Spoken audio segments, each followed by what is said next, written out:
Good morning, everyone. Wow, we are here. It is wonderful to look in this audience and to see how we've come back together. Thank you so much, Lenitra Berger, for that very generous introduction. Thank you for your leadership, friendship, and steadfast commitment to excellence. I want to express gratitude to the many people who make this conference possible. It truly takes a village to pull together a NAFSA conference and expo. Thank you to the NAFSA staff, to our member leaders, and the NAFSA Board of Directors for your remarkable talent, hard work, and unwavering commitment to the mission and to delivering for the field. Please stand so we may recognize you.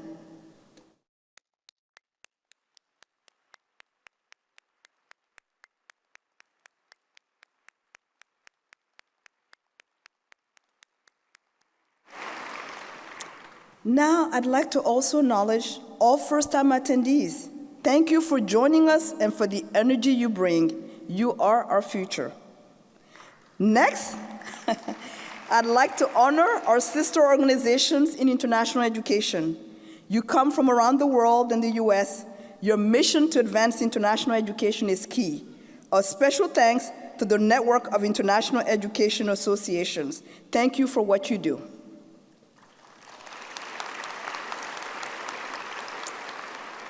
I'm also delighted to have several members of the embassy community among us today. Thank you for being here with us.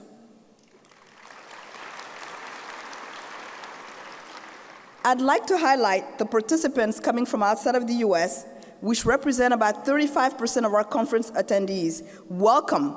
Your perspectives and viewpoints are essential to ensuring diverse, rich, inclusive conversations. We have much to learn from you and with you.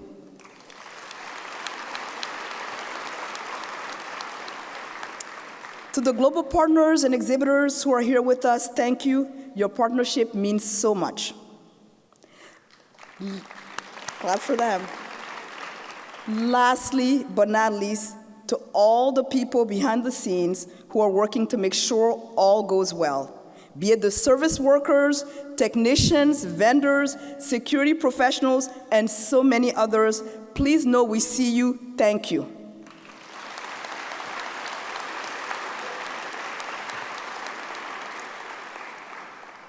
I am filled with tremendous gratitude for the great honor of serving as the Executive Director and CEO of NAFSA, Association of International Educators.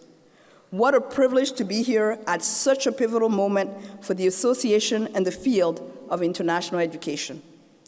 As I said many times before, the field of international education is at an inflection point.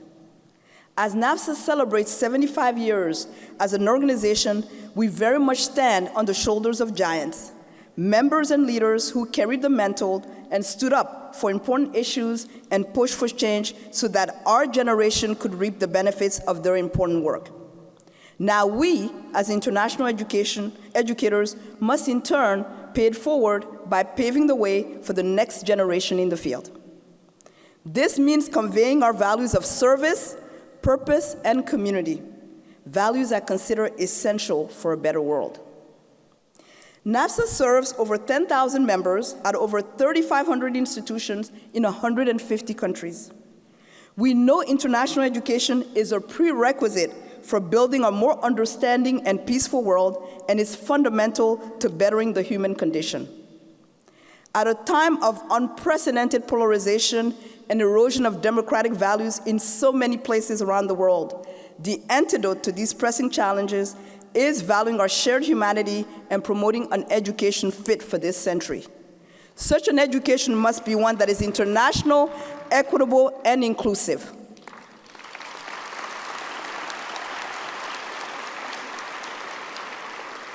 Every person, regardless of station in life, deserves such an education. As international educators, we must commit, one, ensuring that we position the field for the future. This requires expanding the tent by inviting more and different stakeholders to the table. International education must redouble its commitment to a field that is more reflective of the world in which we live and the world that will exist in the future. We must be diverse, equitable, and inclusive. This means different people at the table, and in some instances, yes, new tables.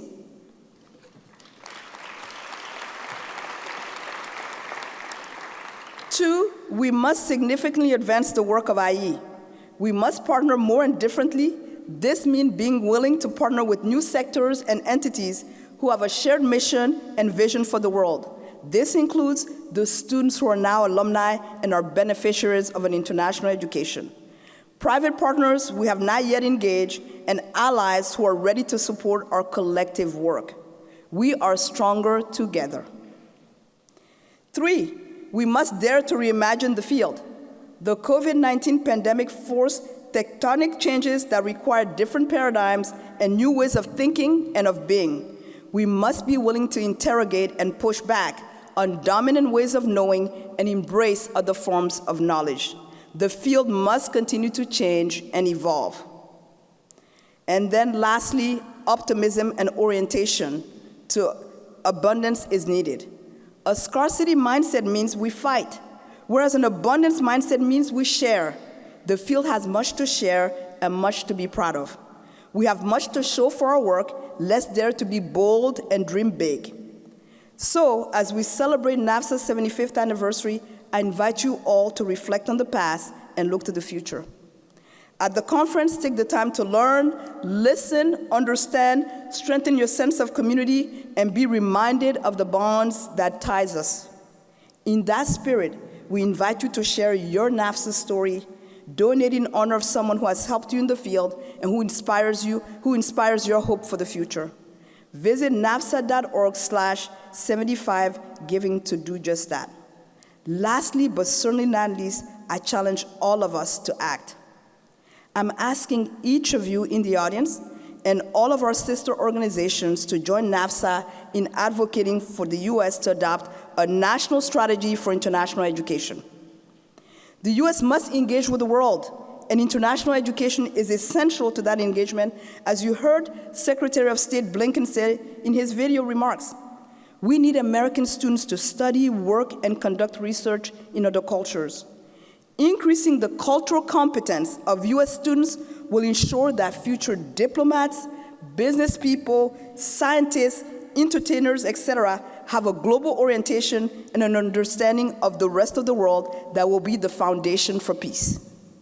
As a society, we cannot afford a generation that is not exposed to the benefits of international education.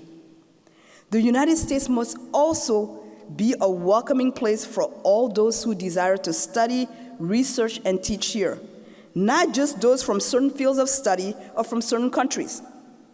To achieve this, the administration should create a mechanism for our federal agencies to coordinate, collaborate, and communicate together on a national strategy for international education, one that sets targets, supports policies, and funds key programs.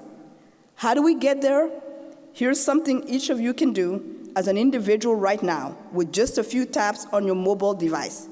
Please text the word NAFSA to the phone number shown on the screen.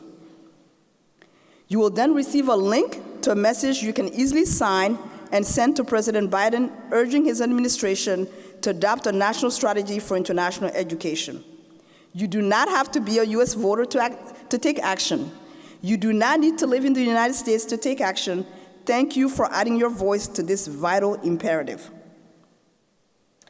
Another key action has to do with our planet, the only planet we have. We have a social responsibility to the next generation. I'm proud to announce today that NAFSA is signing the Cannes Accord. This is a sign of our dedication to leading our sector's transition to more climate-friendly operations and conducting international education in socially, economically, and environmentally sustainable ways. Thank you to the Climate Action Network for International Education for their leadership in this area. I would like to acknowledge the members of Cannes that are with us at the conference. I encourage everyone in our audience to join us in committing to the Accord if your organization hasn't already done so. Thank you.